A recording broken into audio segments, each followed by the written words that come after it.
ሰላም ሰላም ከመይ ትውዕሉ?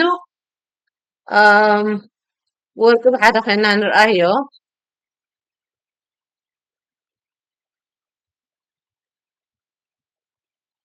ንሓደ ቴክኒካል ኣናሊሲስ ንዝርዳእ ወይ ድማ እቲ ፕራይዝ ኣክሽን ንዝርዳእ ሰብ እዚ ቻርት እዚ ኣስጋኢ እዩ ንወርቂ ማለት እዩ።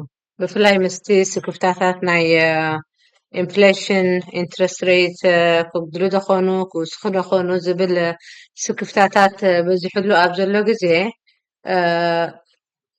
ወርቂ ስክፍታ ኣለዎ ማለት እዩ። ስክፍታ ኣለዎ። ስለዚ ሞስት ላይክሊ ኣብዚ ቦታታት እዚ እንተደኣ ወሪዱ ሪስክ ክተቕምጥ ትኽእል ኣብ ከባቢ 4,000 ዘሎ ግዜ ቦታ ማለት እዩ።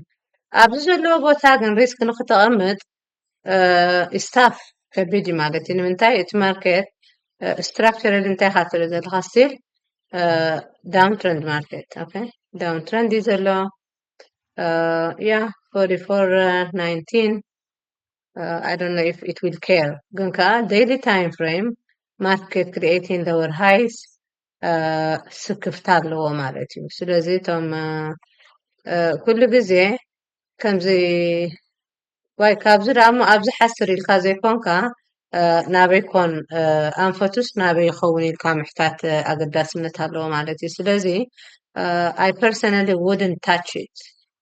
I can put risk here.